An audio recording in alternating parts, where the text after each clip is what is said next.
Countdown for blastoff. X minus 5, minus 4, minus 3, minus 2, X minus 1. Fire!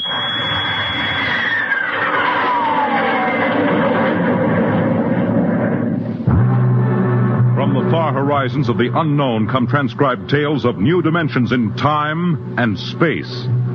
These are stories of the future. Adventures in which you'll live in 1,000,000 could-be years, on 1,000 maybe worlds. The National Broadcasting Company presents X minus 1.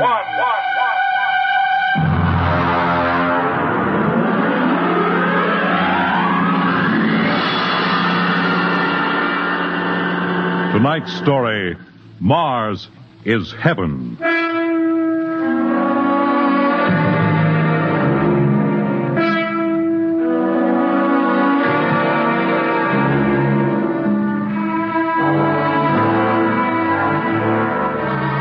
When the first space rocket lands on Mars, what will we find? Only the ruins of a dead and deserted planet? Or will there be life? Intelligent life in some strange form that we can only imagine? Will we be welcomed with open arms? Or will the Martians treat us as invaders? Only one thing is certain. Someday, a giant metal ship will take off from Earth to travel through the black velocities, the silent gulfs of space, to descend at last into the darkness of the upper Martian atmospheres. And on that day, man will finally know the answers. The day we first land on Mars.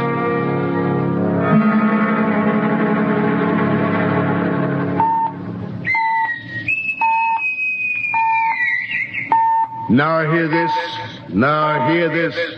Approaching critical deceleration. Fasten gravity suits. Stand by to land. There it is. We've intersected the course vector, sir. All right, Mr. Lustig. Over to manual control. Aye, sir. Masters, sound general quarters. Aye, sir.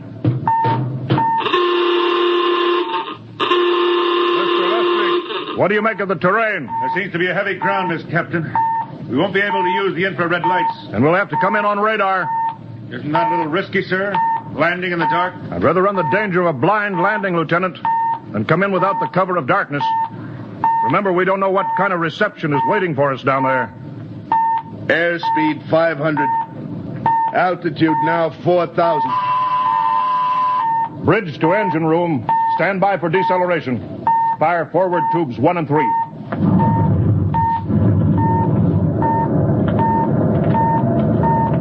Steady as she goes, Mr. Lustig. As she goes, sir. Airspeed 100. Altitude 1,000. Radar indicates a level stretch dead ahead, sir. Skids down. Skids check. Altitude 500. 4. 350. 3. Up a point now. All right. Let's set her down.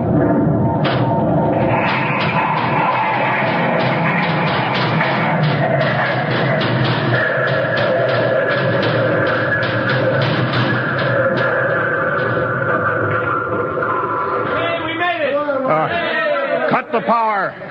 Masters, pipe battle stations. Aye, sir. All secure, sir.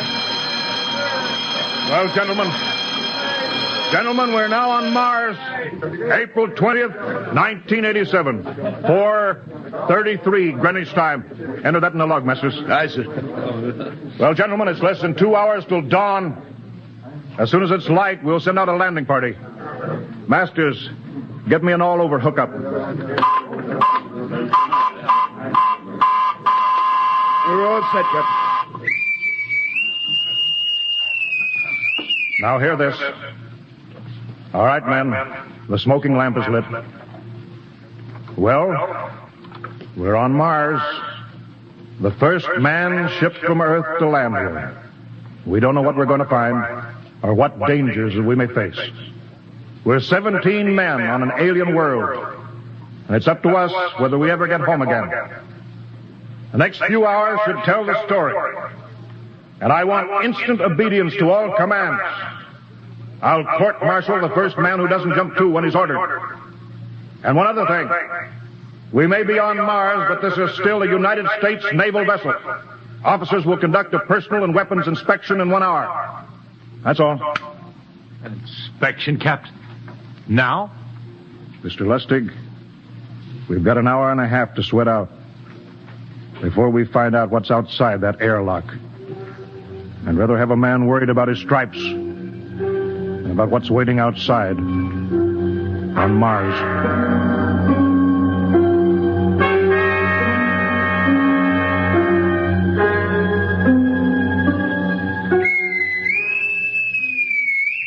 Now hear this.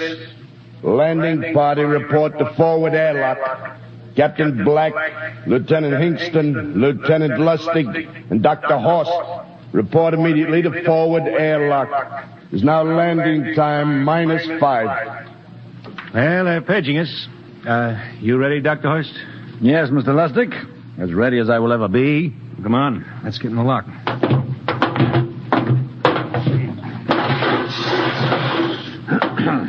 Hingston, Lustig, and Horst reporting in the airlock. Very well, sir. The captain will join you.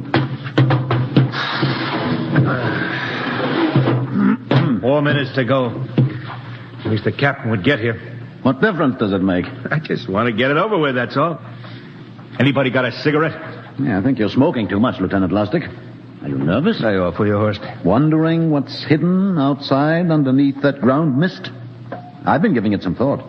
It'll be very interesting to find out. A very unusual planet, Mars. Why? It has an atmosphere. A wonderful thing, an atmosphere. Where you find one, you find life. You mean Martians? What do you think they'll look like? Who knows? Intelligent life can take many forms. You mean they may have green skins and eyes on stalks or something? The comic book conception is possible, of course. Or they may have developed far beyond us. Perhaps they have a science that can produce weapons far more dangerous than our atomic missiles. You think we may have to fight our way out? After all, we are invaders. Now hear this. Landing time -2. All right. We heard this. You know what I'd like to find outside that airlock? Good old Illinois. Ever been there, Lustig? Only Chicago. Well, you ought to see my hometown. Green lawns, big white houses. Sounds like my hometown. My grandmother used to have one of those iron deer on the lawn. Every Halloween, we'd paint another color. One time, we painted it black and white like a Holstein cow. Where does your family live, Dr. Horst? I have no family. When I was a child, they were gassed to death in the Dachau concentration camp. Tough. No, it has its advantages. I have no ties on Earth. Nothing to lose now. I imagine I'm the only one on board who is free to enjoy our present peculiar position. All right, Masters, you can button it up now. Aye, sir. Well, gentlemen, check your sidearms. In 1 minute, we'll be the first men to set foot on Mars. Quite an honor, eh? As long as the medals are not rewarded posthumously. Still uneasy, Dr. Horst? Captain Black, I've been uneasy ever since I can remember. On Earth and on Mars. Well, 30 seconds. Give me the intercom phone, Lustig. Yes, sir. Masters? Aye, sir. Battle stations are to be manned until we return. If we're not back in 2 hours, I want no rescue party sent out. Blast off and save the ship, you understand? Aye, sir. All right. 5 seconds. 4, 3, 2, 1. Lustig, open the outer airlock. Aye, sir.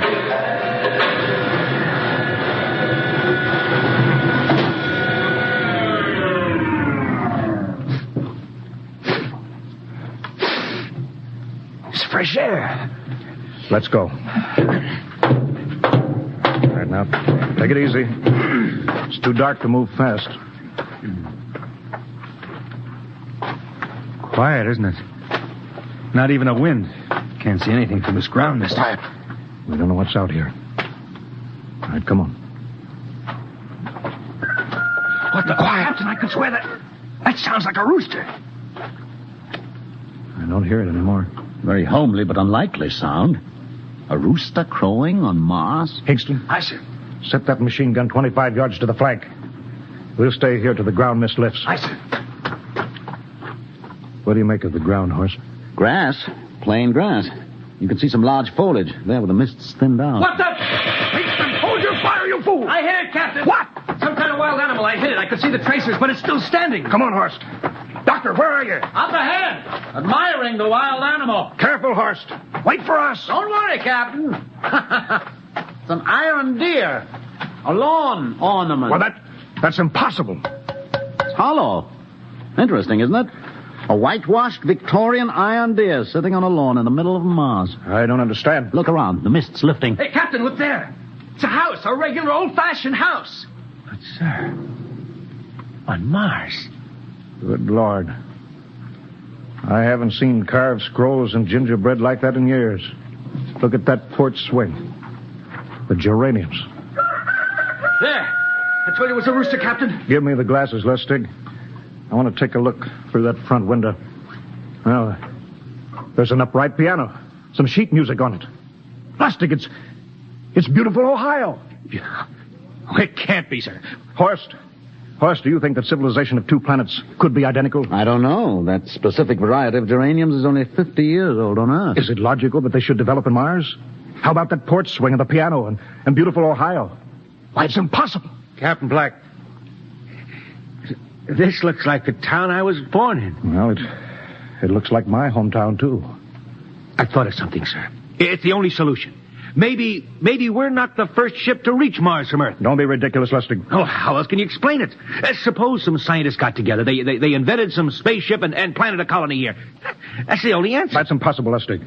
Been space travel, it couldn't be secret. Do you have any idea what ships cost, what industrial power is needed?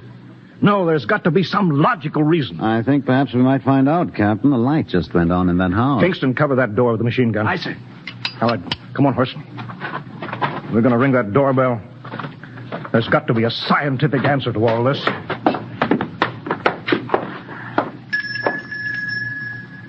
And there's something moving in there. Stand back, Horst. Give me a clear shot. Are you sure a bullet can stop a Martian? Steady now. Can I help you? If you're selling anything, it's much too early. No, wait just a minute. What town is this? What do you mean? Are you census takers? No. We're strangers here. We want to know how this town got here. Is this a game? No, it's not a game. We're from Earth. From where? From Earth. Do you mean out of the ground? Are you sure you're feeling well? Madam, we came in a flying ship across space. We're from the third planet, Earth. This is Mars. Now do you understand? Mars. You go away now, you hear? I'll call my husband from upstairs and he'll chase you. Go on. But this is Mars, isn't it? This is Green Lake, Wisconsin, in the United States of America. Bounded on the east by the Atlantic and on the west by the Pacific. Now go away. Goodbye. Horst, do you suppose it's really possible? I've got to find out more about this. I told you I'd call my husband. Now you go away. You've got to tell me one thing first. What year is this? Year? 1928, of course. For goodness sake. You hear that, Horst? And we know it's 1987, and we know this is Mars. Horst, is it possible that we got fouled up, made some tremendous blunder, circled around, and landed back on Earth? In 1928? Well, maybe some switch in time or dimension.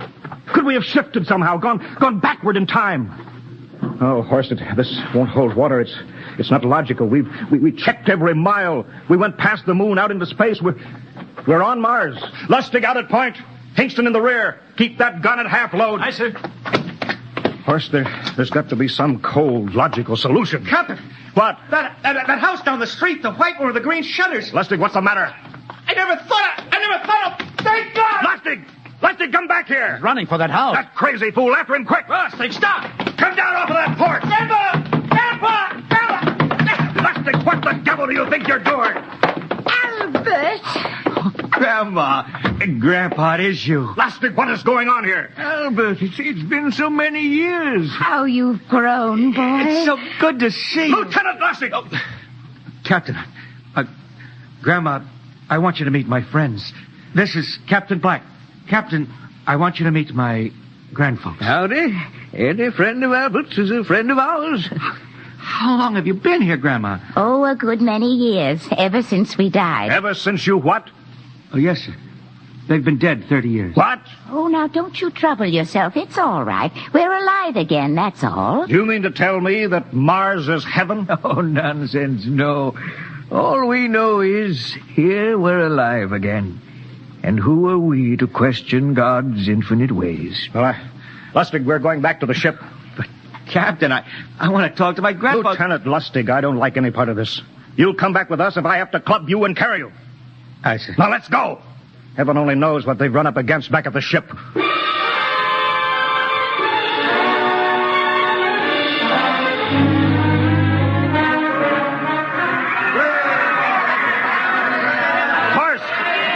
Crowd around the ship. Looks like we're being welcomed with a celebration, Captain. Celebration? They've abandoned ship. Every port is open. No guard set. You masters! Hiya, Captain.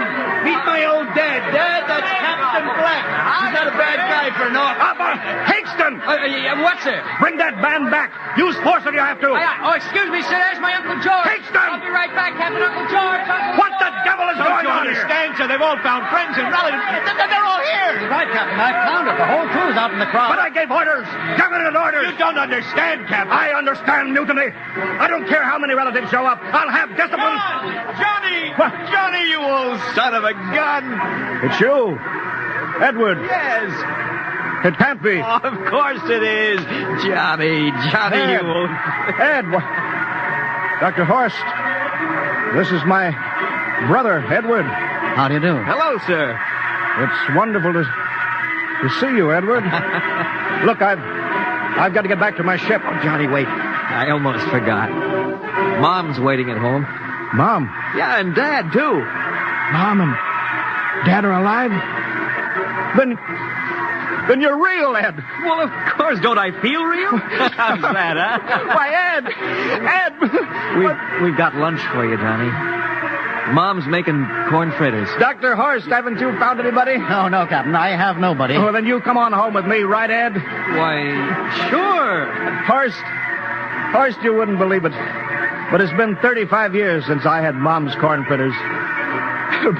By George, 35 years.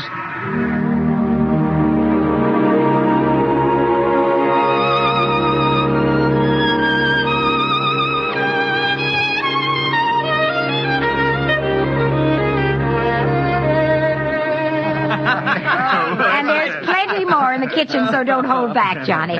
You too, Dr. Horst. Well, Johnny, you're still in the Navy, huh? That's right, Dad. I'm in command of the ship. We're an old Navy family, Dr. Horst. All three of our boys in the service. Yeah, Ed was the best pilot in the Pacific, too. What did happen, Ed? What's the difference? I'm here now. Yeah, but... You know, it's almost perfect. All we're missing is your brother, Will. Then the whole family could be together. Well, it won't be long, Mom. Will's in charge of the XR-54. Next rocket coming out to Mars. Oh. Well, little Will. When does he leave, Johnny? Well, the takeoff's scheduled for September, but it depends on what we report. Oh, yeah. There's no question about that now, huh? No. Christmas together again. That'll be something. Sure will, yes, sirree. Well, this calls for a celebration. How about a little of the old dandelion wine, eh, Johnny? Now, Father, don't you go giving Johnny too much wine. He's a big boy now, Mother. Well, sir, isn't everything just fine? Just fine.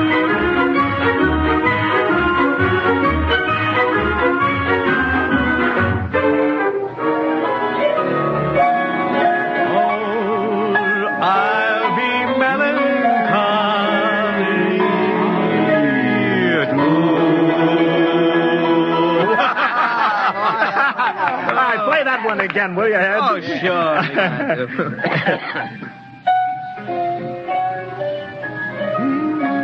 Well, Dr. Horst, what are you doing sitting over here alone? What do you think of my little family?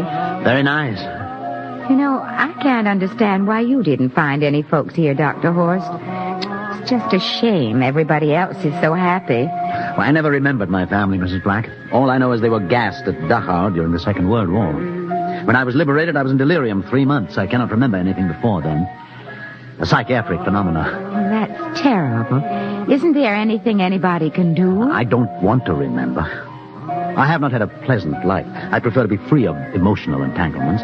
They interfere with a scientific approach. Oh, I'm sorry, Dr. Horst. Oh, I'll get it. That's our ring, long and 3 shorts. I remember that. Well, maybe we'd better call it a night. You must be getting tired, Johnny. I'd better be going back to the ship. Nonsense. You stay the night. We insist. I just couldn't rest thinking of you all alone on that ship. I'll be all right. Well, Good night. Oh, wait a minute, Dr. Horst. That phone message was for you. Me? Yes, that's right. A message from Anna. Anna? I don't... Well, there, she must be an old friend. Isn't that nice? I don't... You sure it was for me? I don't remember any Anna. Well, she asked if you were better. Perhaps she's someone who knew you at Dachau. Anna? She said she's coming over here first thing in the morning. So you'll have to stay over. Yes, Well, but... that settles it then. You stay here, Horst. You can bunk with me in my old room. Yeah, but Johnny, we thought you'd like to be with Edward. So you could talk the way you used to. Well, we can't put Dr. Horst on the daybed. I think we'd better share the room tonight. Be plenty of time for talking, Ed. Yes, I guess so. I suppose I better drop back to the ship. You know, Ed, security check. But why do you have to do that here? I don't know, Mom. There's no good reason, I guess. Well, suppose we skip it tonight, huh? Well, good night, everybody. Oh, it's good to have you home, Johnny. It's good to be home, Mom.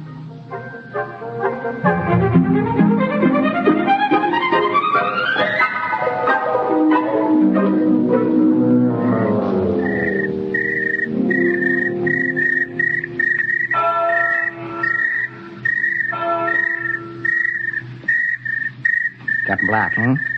You asleep? No, I've been thinking about what we were expecting. Green-skinned Martians. All the time there was only Mom and Dad and Edward waiting. That's funny what tricks your imagination can play on you. Well, I guess Mars is heaven, Horst. You know, I've been thinking about Martians, too. Captain, just suppose there were Martians, and they saw us land, and suppose they thought of us as invaders. What would be the best weapon they could use against our atom bombs, huh? I don't see what you're getting at. They would want to disarm us first, huh? To wipe out all suspicion, to make us feel at home. Captain, suppose this house isn't real. Suppose the people are just images, stolen from our own memories by Martians, created for us by telepathy, hypnotism. Oh, that's the craziest theory I ever heard. Maybe that's why there was no one for me. Because in all my life, there is no happy memory, no real loved person, not even my mother. I don't remember her. Only the piles of rotting corpses at Dachau. There was no happy emotion for these people to recreate. How about that phone call? Anna? Yes, Anna. I didn't remember who she was, but I do now. I just remembered. When I was freed from Dachau, sick, delirious, I raved about a wonderful, kind nurse named Anna that took care of me. Well, there you are. It's logical. She's coming to see you tomorrow. But there was no Anna. I'd been nursed by a man. What? Anna was only a dream. And there's only one way they could have learned about her, by reading my subconscious mind. That's impossible, Horst. Why? The whole crew was thinking of home. Suppose the Martians read our minds. Yes, but if there are Martians... If there are, they have us separated. Each man in a different house, sleeping, trusting. No one at the guns. I left my pistol downstairs. Do you think there's something to this, Horst? It's a perfect trap, Captain. Who would suspect his own mother, his grandparents? How easy. Just a knife in the heart of each sleeping man. That's impossible, Horst. But we've got to get back to the ship. Listen.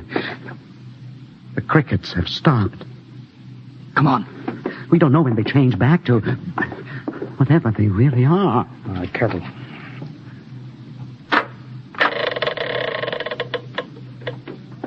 Where are you going, John? Ed, we wanted a drink of water. That's all, Ed. You're not thirsty, John. You don't want a drink. Look out! You don't want a His drink. face! It's changing! He's a Martian! Run, horse! Run! You can't get away, John. This way, horse! Horse, where are you?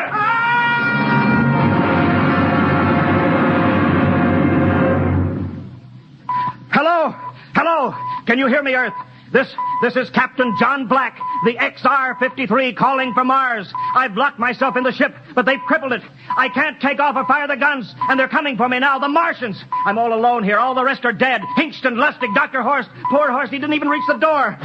Listen. They're trying to break through the hull. Edward and Mom and Dad and all the folks. But they're changing now. They're melting and changing back into... They're Martians. Can you understand? Martians, not men. They made us think that Mars was heaven and we fell into the trap. Can you hear me, Earth? You've got to stop the next rocket.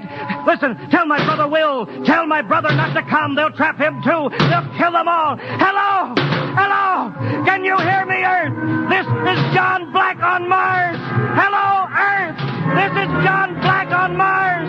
Hello, Earth. Hello, Earth.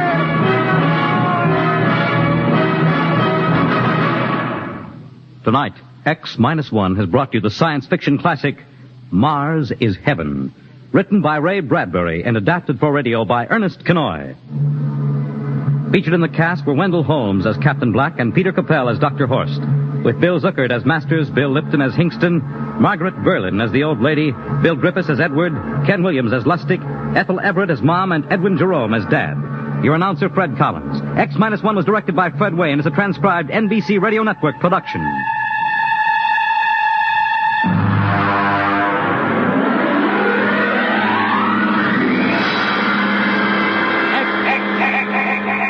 Minus one.